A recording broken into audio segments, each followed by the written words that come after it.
नमस्कार दोस्तों, स्वागत है आपका एक बार फिर से हमारे चैनल सनातन लोक एसएल पर। जय श्री राम। कैसे हैं आप सब? कैसा होगा कलयुग के बाद का युग? मित्रों, जैसा कि आप सभी को पता ही है, युगों के चक्र में अभी कलयुग का काल है। वर्तमान में फैली महामारी से आपको भी कलयुग की दस्तक मिल चुकी होगी। लाखों की तादाद में जहां लोगों ने अपनी आंखों के सामने अपने करीबी को खोया है, निश्चित ही उन सब के मन में ये ख्याल आया होगा कि आखिर इस काल का अंत कब होगा और इसके बाद कौन सा युग आएगा। क्या उसमें भी हमें ऐसे विकराल रूप का सामना करना पड़ेगा या स्थितियां कुछ सुधरेंगी? तो आइए जानते हैं ऐसे ही कुछ और प्रश्नों के उत्तर को आज की इस खास वीडियो में। नमस्कार मित्रों, स्वागत है आपका आज के इस नए वीडियो पर एक बार फिर। मित्रों, गीता में कहे अनुसार युगों के परिवर्तन का यह 22वां चक्र चल रहा है और जिस प्रकार एक आत्मा का शरीर को त्याग कर दूसरा शरीर धारण करना, दिन के बाद रात का होना, समय के साथ ऋतु का परिवर्तित होना तय है, ठीक उसी प्रकार एक निर्धारित कालखंड के बाद इस सृष्टि में युग का परिवर्तन होना भी एक अटल सत्य है। माना जाता है कि युगों के इस परिवर्तन की क्रिया में अब कलयुग के समाप्त होने और सतयुग के आरंभ होने का समय आ गया है। किंतु इस नए युग के आरंभ और स्वरूप के बारे में बताने से पहले आपका ये जानना बहुत आवश्यक है कि हिंदू धर्म ग्रंथों के अनुसार कलयुग का काल 4,32,000 साल लंबा है और कलयुग का अभी प्रथम चरण ही चल रहा, क्योंकि पुराणों में स्पष्ट रूप से वर्णित है कि कलयुग का प्रारंभ 3102 ईसा पूर्व में ही हो गया था, जिसका अर्थ यह हुआ कि अभी कलयुग के 5123 वर्ष ही बीते हैं और अभी भी 4,26,878 वर्ष बाकी है। तो मित्रों, इससे आपको भी ये स्पष्ट हो गया होगा कि कलयुग अपने चरम पर नहीं पहुंचा बल्कि आरंभ की ओर बढ़ा है। किंतु यदि आप ये जानने के इच्छुक हैं कि कलयुग का अंत कैसा होगा, तो आपको इसका उत्तर सनातन धर्म के कई ग्रंथों में मिल जाएगा, जिनमें से एक ब्रह्म पुराण के अनुसार कलयुग के अंत में मनुष्य की आयु महज 12 वर्ष रह जाएगी और इस दौरान लोगों में द्वेष और दुर्भावना बढ़ेगी और कलयुग की उम्र जैसे जैसे बढ़ती जाएगी वैसे वैसे नदियां सूखती जाएगी। बेईमानी और अन्याय से धन कमाने वाले लोगों में बढ़ोतरी होने लगेगी। इतना ही नहीं, धन के लोभ में मनुष्य किसी की हत्या करने में भी संकोच नहीं करेगा। मनुष्य पूजा पाठ, व्रत, उपवास और सभी धार्मिक काम करना बंद कर देगा। गाय दूध देना बंद कर देगी। मानवता नष्ट हो जाएगी। लड़कियां बिल्कुल भी सुरक्षित महसूस नहीं करेंगी। यहाँ तक कि उनका अपने ही घर में शोषण होगा। उनके अपने ही उनके साथ व्यभिचार करेंगे। बाप बेटी, भाई बहन सभी रिश्ते अपनी मर्यादा को पीछे छोड़ देंगे। एक भाई दूसरे भाई का ही शत्रु बन जाएगा। शादी जैसा पवित्र रिश्ता एकमात्र व्यापार बनकर रह जाएगा। सभी की शादीशुदा जिंदगी में कोई न कोई बाधा जरूर आएगी। पति पत्नी एक दूसरे को धोखा देना आरंभ कर देंगे। यही नहीं, कलयुग में समाज हिंसक हो जाएगा।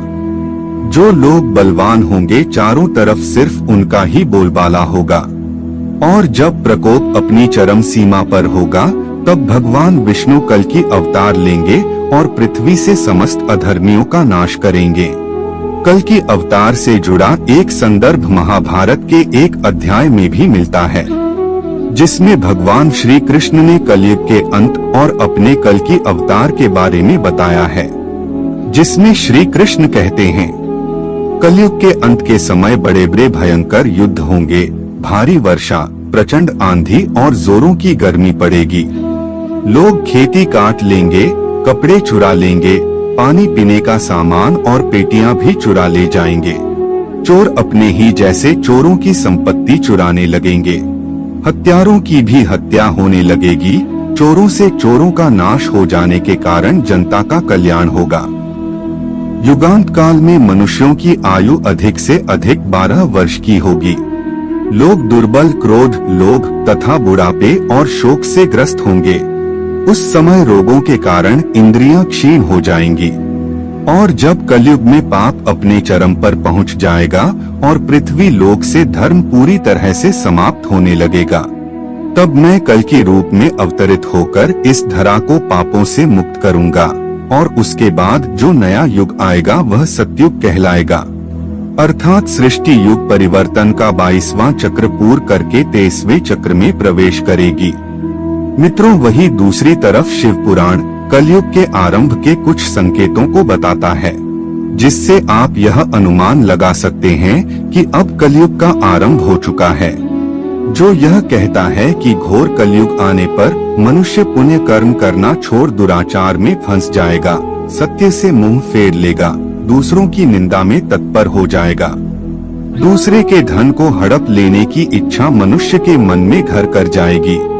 न सिर्फ पराई स्त्रियों पर मनुष्यों का मन आसक्त होने लगेगा, बल्कि वो दूसरे प्राणियों की हिंसा में लग जाएगा और सभी अपने शरीर को ही आत्मा समझने लगेंगे और उसकी रक्षा के लिए अलग अलग तरकीबें अपनाएंगे।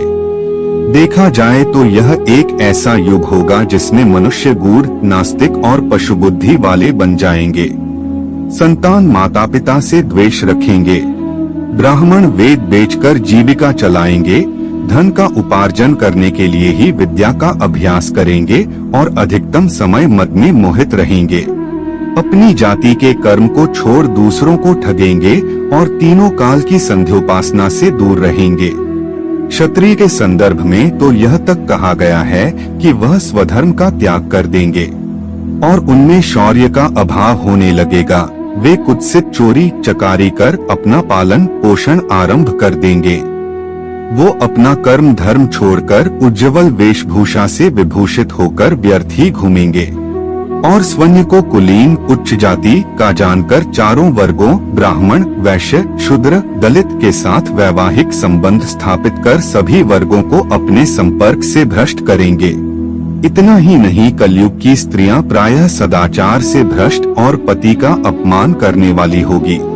वह सास ससुर से घृणा करेगी, किसी का भी भय नहीं करेंगी, मलिन भोजन करेगी और अपने पति की सेवा से सदा ही विमुख रहेंगी।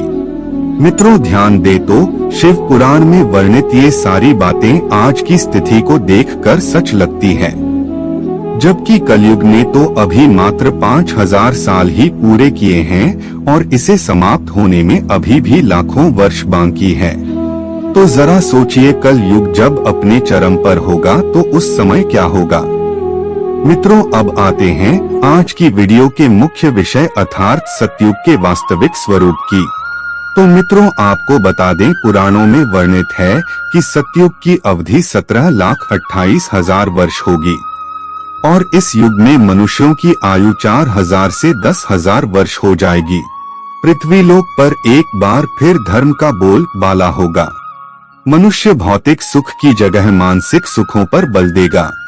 मनुष्यों में एक दूसरे के लिए नफरत की कोई जगह नहीं होगी, चारों ओर प्यार ही प्यार होगा।